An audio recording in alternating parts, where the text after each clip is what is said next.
Welcome back. As you probably heard, Chinese New Year has been extended into coronavirus quarantine. So if you had put in orders on AliExpress and nothing is shipped or processed, that is why. So I think that goes through another week, about the 9th or so. So hang in there if you're waiting for your goods. So today I wanted to talk about kind of what people are talking about. Comes up recently. A couple of people had asked, hey, what's your top list, your top 5 list, top 2 list, whatever. So we'll kind of get into it with, so this is Bad Guys, Good Reviews, top 10 list. I think he published it a few years ago, or not years ago, a couple weeks ago, back in early January. And so we go through his list, and it's his opinion, and we'll kind of jump into kind of my opinion and what people are actually talking about. But I wanted to start off with his general list, which has a lot of things that I would pick. But so Blonde has been his number 1 for a while.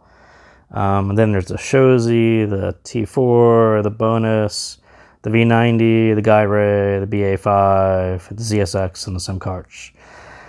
So what I kind of noticed, especially after the T4 came out, was his list tends to lean towards his favorite reseller.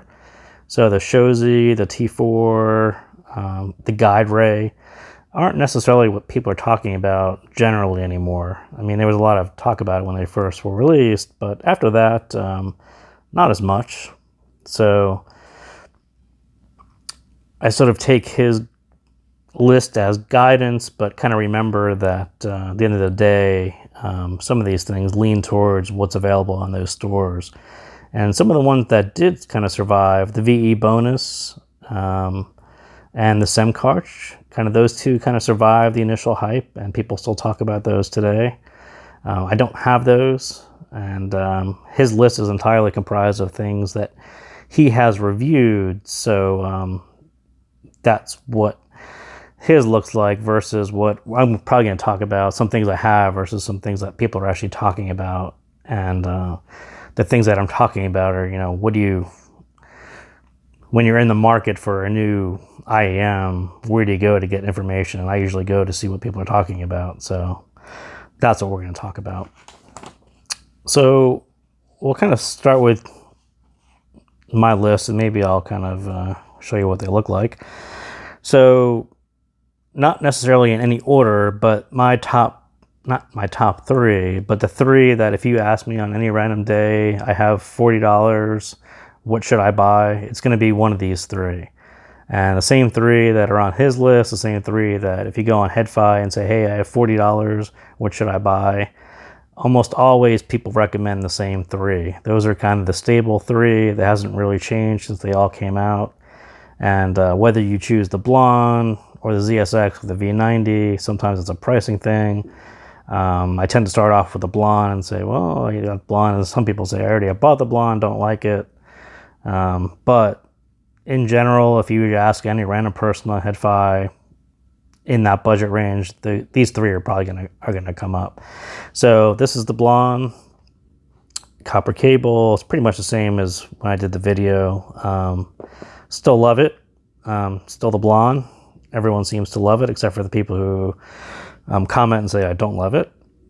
ZSX, I still love the ZSX. There's still a lot of love for the ZSX, and I think it was probably a little underrated when it came out. I think people kind of came around and kind of saw how good it really is. So I still see people talking about it today. And the V90, of course, people still say it's got the best tuning, this and that. That one kind of definitely survived the hype, and a lot of people still love that as well. So top 3 stable. Anyone asks me what I should buy, I'm probably going to toss out those 3, just because almost universally that's what people will throw out as well.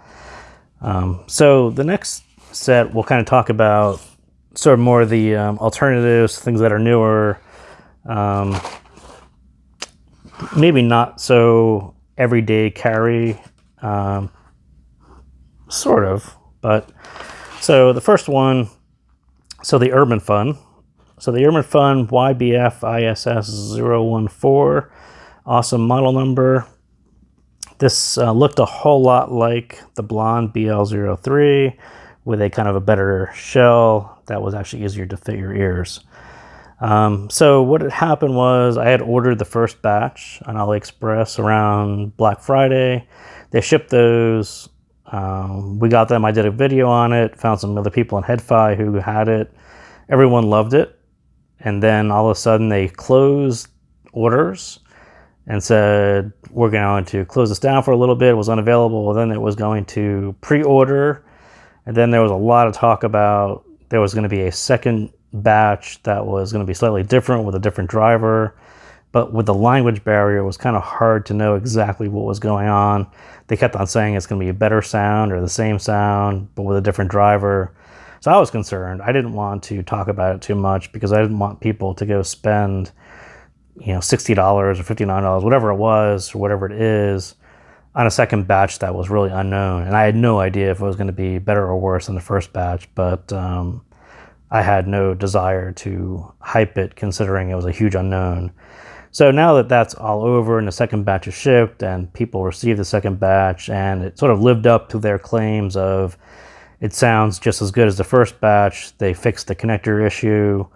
Don't worry, it's pretty much the same thing. We just fixed it and tweaked some tiny things, but it's basically the same as the original.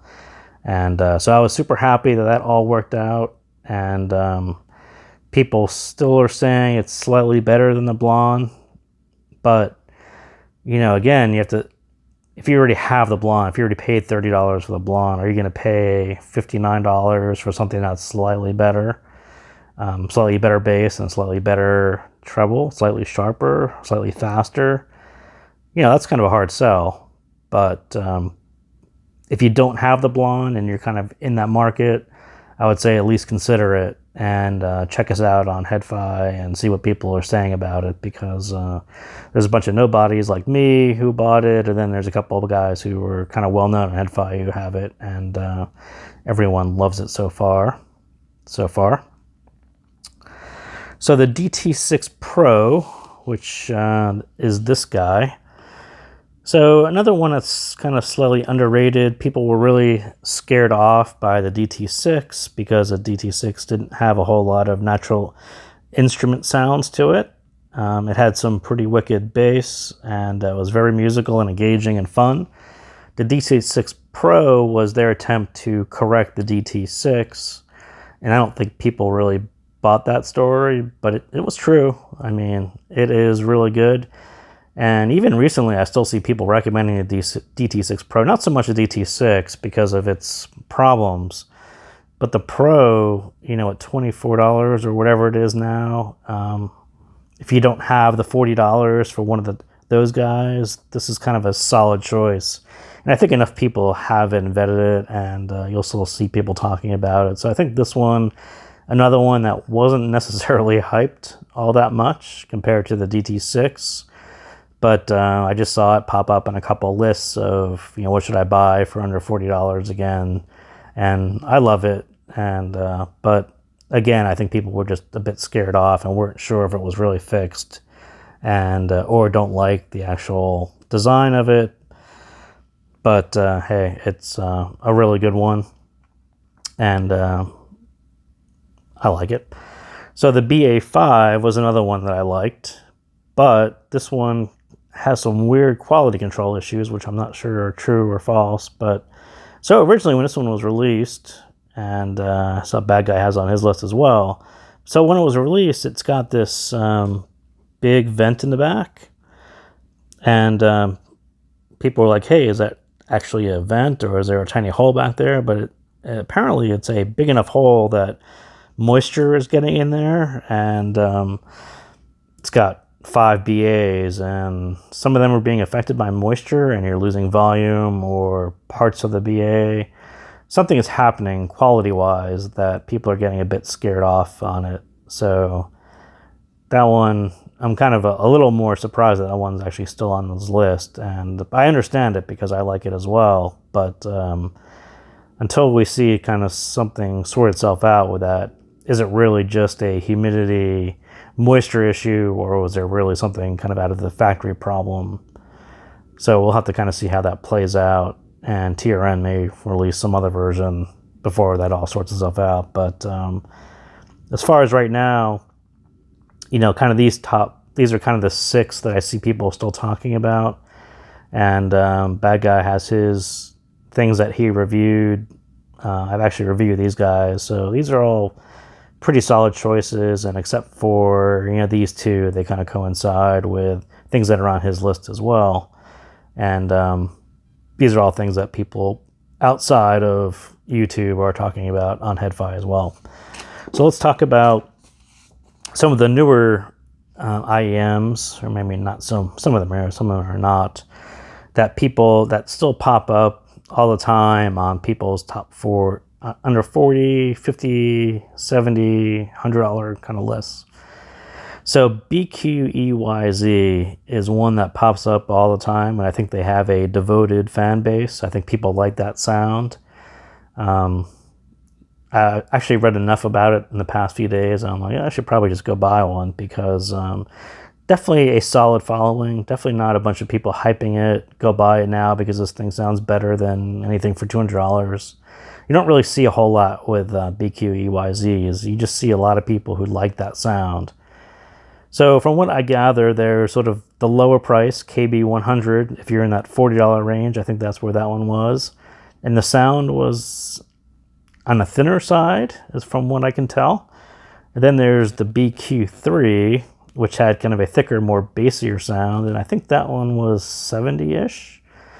So there was the lower cost, the mid, and then there's the Spring One, which there's a ton of people talking about it. And if you're in that 100+ market, I think people have been talking about the Spring One since it was released and how good it is. So I think the Spring One will always be considered better than these 2, but as far as budget-wise, people are still recommending the 100 and the BQ3 and BQEYZ in general because of the sounds and the products that they've been releasing lately. So it's definitely one that's on my list, and I kind of put it on here for that reason as well. So we'll be keeping an eye on that for a sale. I think I might have to pick one up, probably the Q3. I'm a thicker guy, not a thinner guy. So the KB Ear Diamond. So another one that sort of looks like the blonde, doesn't look like the blonde, looks like the TFZ number 3. It's got that weird crescent shape to it. Not my favorite design for an earbud and a shell, but so this one was recently released, kind of back, and I think people still got their hands on it back in early January. So there's not a ton of reviews of it, other than the people who had it initially. And it's got a blondish sound. So I don't know if this one is going to get hyped, survive the hype, go away. It's kind of pricey, and I think that's the problem, is that no one has sort of nailed why should I spend the money for it. I think it's got to have something unique. It's got to offer something more than the O3 or the V90 or the Urbanfun. Better tuning, more detail. I'm not sure it's necessarily going to be enough money or enough motivation to spend that much money on it. But I actually happen to like that company, and I sort of like, I have the F1 and the KB06, so they're kind of solid. It's been on my radar. Again, that's one that if I saw the right price, I would think about it, but paying full price for it, I'm not sure I see enough reason to do that yet. So the TRI-i3, another one where people were talking about it before it was actually shipping, a lot of interest in it. The reviews are just starting to come in, and I think the first good one I said was it's quite mid-centric, very detail-oriented, not so much for the bass lovers. So it's probably not going to make my list, but if you're looking for that mids and upper set, that's definitely one to look at. And definitely a lot of interest from the few people who actually have it in their hands. There's a lot of people asking, what does it sound like? What's the best parts of it? Is it worth the money? All those questions. But so, kind of in general, since it just came out, people are asking about it. They want to know if they should buy it, not buy it. mid-centric isn't sort of my thing, so I probably won't think about that one too much. So the Dunu DM480, another one that a lot of people, I think there's a lot of Dunu fans, and a lot of people were asking about it. The first couple that I saw said it was missing some sub base, and then the Dunu representative on HeadFi said, no, you're probably wrong because it doesn't show up on any measurements that the sub base is rolled off at all. So I kind of admire the company because they participate on HeadFi and I see them talking about their products. So I can appreciate that, and I appreciate there's a lot of people who like Dunu drivers, and there's a lot of people talking about the 480, but probably not enough for me to, put it on a wish list because I'm just not sure that at that money it's going to offer something different than what you're already getting somewhere else. So I think that's kind of the wrap up of what people are talking about, things that I've been reading about, things I've been thinking about putting on my list. So that's it for today. Thank you, and be safe.